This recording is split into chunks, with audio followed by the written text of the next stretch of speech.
What if the reason that you're not getting grants is not the grant itself or even writing the grant? Today, we're going to talk about 4 mistakes that nonprofits make that prevent good organizations from getting the funding that they need. This is the Nonprofit Missionary Podcast. My name is Ken McQuiller, founder of Nonprofit Missionary. We exist to help support faith-based nonprofits in their grant writing journey. So whether you're starting out or whether you need extra support to kind of take you to that next level, we got your back so that you can focus on reaching people for the kingdom of God. So that's what we're going to talk about today. And before we get into that, I just want to say that this podcast is sponsored by the $97 Jumpstart grant writing package that we offer here at Nonprofit Missionary.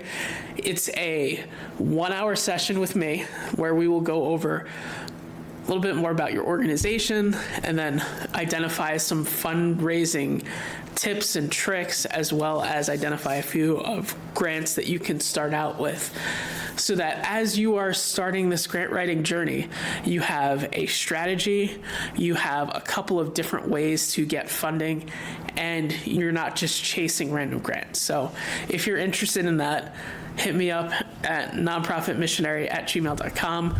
You can also find me on Facebook, Instagram, TikTok, YouTube at Nonprofit Missionary. Love to connect with you and get you started on your grant writing journey. But let's talk about a few mistakes that I feel like I see a lot in the grant writing world, especially with how nonprofits pursue grants. Mistake number 1. A lot of nonprofits are just chasing random grants. Now, random grants kind of seems like, shouldn't you just go after anything? Yes and no. What I mean by this is I feel like a lot of nonprofits just start Googling grants, or maybe they have something like Instrumental or the Foundation Center, and they just start going down the list of every single foundation and send grant application there, send a letter here, a letter there.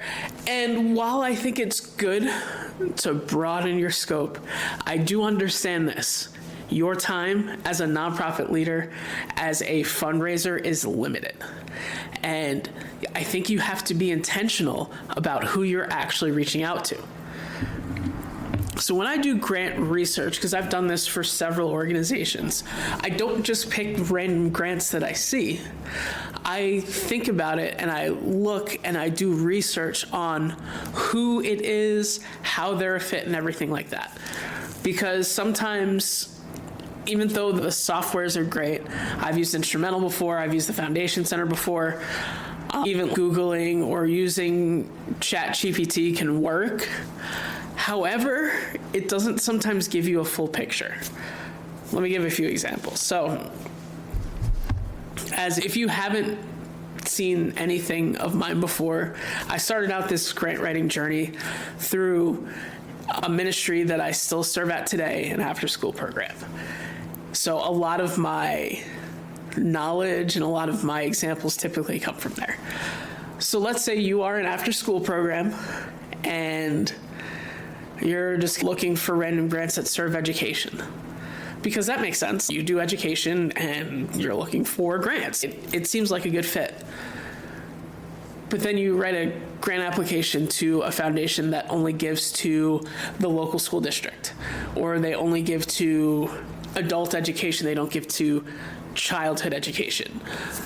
If you're not doing the additional research, then you're just chasing whatever thing you might see, and it's wasting your time.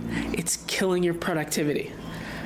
So what I want to suggest to you is, as you go about researching grants, actually do research on every single one. The Foundation Center, I think, does a great job of breaking down how much their gifts are. It also can tell you who gets grants from where typically. Instrumental does that as well. But in both areas, you have to be willing to look for it. You can't just be like, oh, I think they're a match because they say they serve education. Do some research, check, especially if you're a faith-based nonprofit. You want to make sure that the foundation even supports faith-based nonprofits. I think most will, so long as you don't you're not just exclusively serving Christians, or if it's not church service typically, but I think it's important to do that research. So if you're looking at ABC Foundation and they've given $1 million in grants, who have they given those dollars to?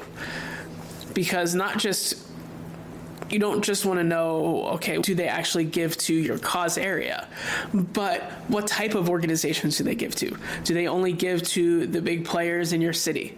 Do they only give to certain people, places, things? Because sometimes what can happen is, as you're doing research, the algorithm that they're using is more based on this. They give this amount of dollars to this cause area, but maybe they only give to that specific organization. Maybe they used to give in that area, but they don't anymore. You have to do the deep dive. One of the things I really like doing is checking their 990. Every foundation has to have a 990 in order to exist. Therefore, you can look at it and you could see, okay, so these are the people that they gave to. This is the dollar amount, because that's also important. You don't want to request $10,000 when the max say is $2,500. That's a good, easy way to get rejected. So I think when we chase random grants, we don't have that intentionality and that purpose that this grant is going for this program for this amount of money. And we're just throwing something out and hoping it sticks. Have a strategy. If you don't know how to figure that out, that's where you can sign up for the Grant Writing Jumpstart package, and we will work with you to try to get you a short list, at least to start out with, so that as you're going about this grant writing journey, as you're starting out, you're not starting with just trying to find something out there. You have a plan, you have a strategy, you have a purpose behind each of these places. Also with that is mistake number 2. Maybe you're sending grant applications out blindly. What do I mean by that? You're just filling out an application, sending it, and then hoping it gets funded. And while that could be fine, and while there are some places where that works tremendously, there are also places that want you to build that relationship first. Before you even submit a grant application, I want to encourage you to talk to the foundation first. Some places require it. Some places won't even let you fill out an application unless you call them ahead of time. Some places won't let you even fill out the application itself without talking to them and getting the code. I think it's important to have that forethought to contact the person ahead of time. See what you can do. And once you do, I think it could just make it can make a significant difference. So please contact the people ahead of time. As you be organized as you do this research. Write down not just the name, but the contact, not just the name of the foundation, but the contact information. Log when you tried to reach out to them, because not everyone will get back to you, and that's fine. But what you want to do is you want to try to make that effort to say, hey, I want to talk to you about what we're doing. Because I think what also can happen is maybe there's something you just don't know about the foundation, and out of nowhere, they could be like, hey, what are you doing? We're never going to fund you. But then you apply 5, 6, 7, 8, 9, 10 times. And every single time, it's an hour that you could have spent dedicated to something else. 5 hours, however long the grant might take. And I think when we take the time to say, we are going to be intentional about reaching out to the person ahead of time, we are going to try to build a relationship so that it's not just application number 548123, that it is, oh, this is Ken from the Meeting Place Learning Center, and these are the great things that they do. I think it can make a difference. It's the other thing with it, with reaching out ahead of time, is your application can only say so much. Most of them have some kind of character limit, whether it's 500 characters, 3,000 characters, whatever it might be. You can only say but so much in that amount of time. And by talking to them ahead of time, you give them a little bit more context as they are reviewing your application. Also, you can talk to them ahead of time so that you can figure out what is needed, what is not needed, what are some of the parameters as you fill out this application.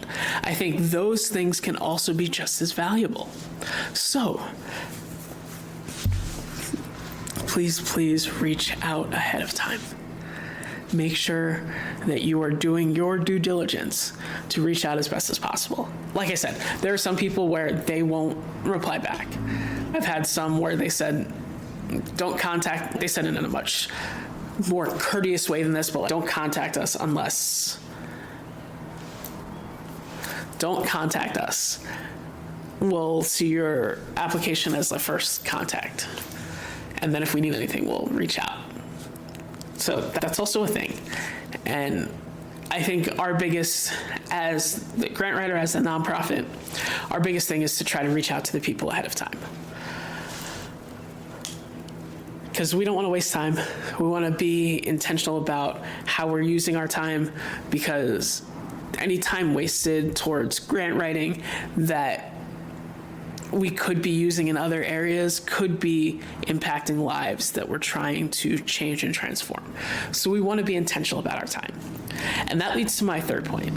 I feel like sometimes people use grants to distract them from other fundraising endeavors and opportunities. When you look at grants from a big picture scale, and you're like, okay, I've seen organizations get $25,000 in one hit, $50,000 in one hit. And when you're a small nonprofit, that's a significant amount of money. And you're looking at it and you're like, if I can just hit one of these grants, that's great. But I think sometimes it also distracts us from the actual individual fundraising that will help grow the organization concurrently.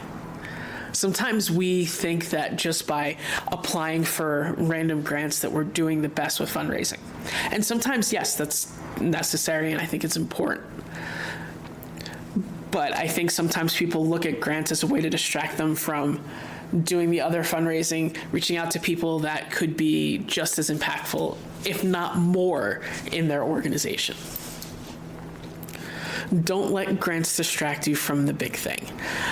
I had a post a couple weeks ago about this, and I'll elaborate it more on here. I was cleaning our church space. I was vacuuming, kind of just doing my thing, and I kept thinking about this concept that we would hear all the time in Bible school. And I don't have anything wrong with it, just for the record.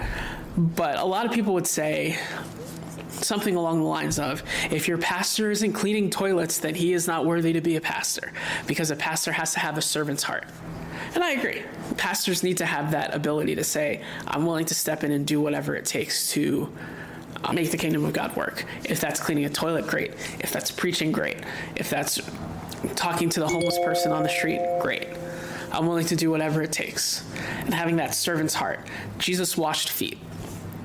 Dirty, stinky, smelly feet. Worse than what we see now.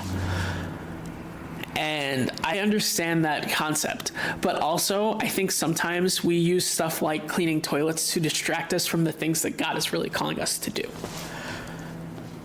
And sometimes it's not necessarily toilets, but it's those small administrative things that take up so much of our time and so much of our space that when it comes to the actual things that we need to do to grow the organization, we're like, we don't have time for it. Let's say you're stuck at your computer working on a social media post, editing it. And then the end of the day comes and you're like, oh, I was supposed to reach out to that person, but I'll just do it tomorrow. Or we're stuck managing emails and getting stuck in the minutia of what we're doing versus trying to work on our organization instead of in it and grow in our fundraising strategies and try to build relationships with our high-level donors and our volunteers and trying to build those relationships so that they can continue to take ownership of the organization. It's not just all on you or all on your staff. And I think sometimes, whether it is with writing grants, whether it is with those small administrative tasks, we tend to distract ourselves very easily from the bigger picture things that we are called to do. So I just want to encourage you to be careful. I want to encourage you to make sure that you're not using grants to distract you from the other fundraising that God has called you to do. Yes, the toilet needs to be clean. Yes, emails need to be answered. And God has called you to lead this aspect of your organization. Whether you're talking about fundraising, whether you're talking as an executive director, everything. God has called you to be the person that's taking charge and to do the big picture things. If you're spending too much time on something that shouldn't take that long, either, I think one of two things are happening. Either one, like it should be delegated to somebody else, or you're using it as a procrastination tool to not do what you need to do. It's very easy to go down the grant writing rabbit hole and to be like, I'm gonna get all these grants. And then like sometimes it just doesn't happen. And it's not because the grant quality isn't good. It's not because you messed up something. Sometimes it's just simply because it's just not your time or it's not a good fit. But what I want to just encourage you with is make sure that as you're doing grant writing, that it makes sense for you and it's not just something that's distracting you from the bigger picture. I read recently this book, The 4 Disciplines of Execution, and one of the things that they talk about is the concept of the whirlwind. And that's like everything that you need to do to keep your organization running, whether that's administering programming, whether you're talking about like HR, communications, whatever it might be. And what happens with a lot of leaders is they get so stuck in the whirlwind of running the organization that they never take a step back and say, how can we grow this? And how can we have a strategy to improve our systems and everything that we do? And I think as nonprofits, sometimes that whirlwind is grant writing. And it's like, we need money, let's just try to get it this way. As opposed to taking a step back and trying to build relationships, trying to build and disciple your board to help build stronger relationships with everybody else. So don't let distraction get in the way of what God is calling you to do. And if grants are getting in your way, it's okay to take a step back from trying to write more grants and just write grants and all of that. Sometimes it's about building the relationships first, and then grants can come afterwards. The last thing, and then we'll talk a little Confessions of a Missionary. I want to get back to some AI things that I thought were interesting. I think the last mistake a lot of nonprofits make is that they write the same exact grant application for every single organization. Now, I do think it's important to have a master grant template. I have that. I use that for all of my clients. I've used it several times and it's been very effective. And it can be very beneficial as you're building and writing this grant application. And it's a template. It's not everything that I do every single time. Once again, this kind of goes back to talking to the organization ahead of time. You have to capture what makes that organization tick. Are they more like community oriented? Are they more children oriented? Are they more we love our city oriented? And this can only be really understood if you either have a relationship with the foundation or if you're really looking at their website and seeing what it is about them that really makes them tick. And I think once we have that, that's when we can really take that step forward and be like, I know how to write this so that it shows that we're a better fit than just writing our generic stuff. Because when you're writing a grant, you're not writing it for you, you're writing it for them. And I think sometimes when we're writing it, we're thinking like, these are all the things that we're awesome about, which is great. Yes, brag about yourself, but brag about yourself in their language. Make sure that you're using those buzzwords that really hit home for them, using those ideas and that perspective that they see, okay, not only did they do their research, but I see how they're a fit, and these are the great things that they're doing. Use a grant application template. Have that, because that saves you a lot of time. It saves you a lot of headache. Writing a grant from scratch can be very daunting. In fact, if you have a master grant application and connect it to an AI source, it can help you to develop the grant quicker. And if you need help with that, nonprofitmissionary@gmail.com. I have a software called Grant OS that can help you build that quickly. However, don't just use the grant application and that's it. Take it and alter it so that it fits their perspective, so that when they read it, they hear that you're a good fit. So if you've sent out 70 grant applications and they keep getting rejected, it could be because you're not necessarily writing the grant for them, you're just writing it for you. And it's hard. I understand that it's hard. In fact, I totally get it, because when I first started this grant writing process, I saw the thing of statement of need, and I literally thought that they were asking me, what do I need? So I wrote about how our organization is looking to grow funding and all of these different things. Now I know that's not what it's looking for. And it helps to have that perspective of, oh, I didn't know what I didn't know back then. And when probably someone read it, they probably laughed, wow, this person has no idea what they're talking about. But I do think it's important to at least have that structure in place, the grant application, so that as you continue to build up and hone your skills and tweak what you need to tweak, I think it can be beneficial and it can help you grow in your grant writing. So have a master grant application, but make sure you're tailoring each aspect of what they're doing, because you're not writing it for you, you're writing it for the foundation you're doing. So I hope you take these 4 mistakes to heart and you're like, okay, I know what I need to do and I know how I need to improve. Whether it's I need to reach out to the people, I need to be more intentional about how I'm doing research, I need to be more intentional with my time and not just waste it on grant applications that aren't going to go anywhere. I need to be intentional about how I'm writing my grants to different foundations.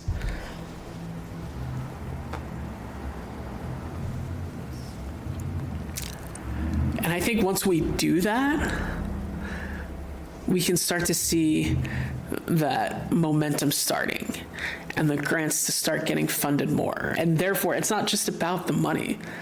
It's about using those funds to help change lives for the kingdom of God.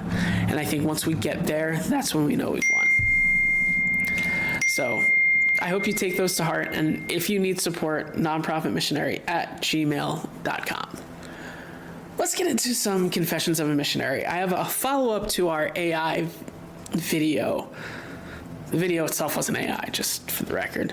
Our video about AI for nonprofits in 2026.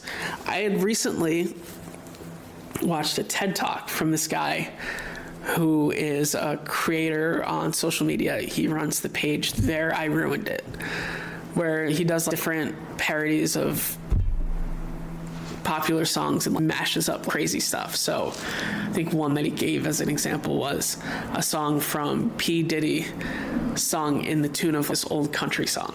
A lot of lighthearted, funny type of stuff. And he gave a TED Talk on AI with music and talks about some of the ways that he creates music via AI, and then also talks about some of the nuances behind it. I want to give this quote that I thought was interesting, if I can find it. This quote is this is a substitute for human skill, intelligence, and soul. They reduce the expression of music to a mathematical system. You hear that, you're like, oh yeah, that's exactly what AI is doing to music. That was said by John Philip Sousa about the phonograph back in 1906. And he was showing that, like, whenever something new comes along, that's typically the thought. But one of the things that really stuck out to me, and this is why I wanted to follow up with this concept, and that's the idea of what is your intention with AI? And he said, when you're talking about artists using AI, if their intention is to make music and improve on the music that they're doing, then it probably shouldn't be a problem. But we also know that's not everyone's intention. Consider the people that are just putting together AI albums in the hopes that they can put it on Spotify and it monetizes for them. Or the people that are putting like crazy AI videos as though they're real and trying to get enough views so that they can get it monetized. And I think when we look at it from that perspective, I think it helps us, and not just in the music space, but I think also in the nonprofit space. What is your intention in using AI? Is it to help save you time on administrative tasks, or are you using it to try to get out of the things that you don't want to do? And I think when we look at our intentions and as we use and experiment with different AI tools, I think we need to have that perspective. We need to ask ourselves, what is our intention with it? Are we trying to make our lives better? Or are we trying to, for lack of a better term, take shortcuts? Are we trying to be deceitful in how we're doing stuff? And I can't answer that question for you. That's something that you'll have to answer yourself. But I think as you're looking at different things, as you're experimenting with different tools, make sure that you have that question in the back of your head. What is the intention behind it? So, with that said, thank you guys for watching. I appreciate all of you. If you haven't subscribed already, please subscribe. We launch these videos pretty much every Wednesday. So, until next time, stay focused, stay funded. God bless you.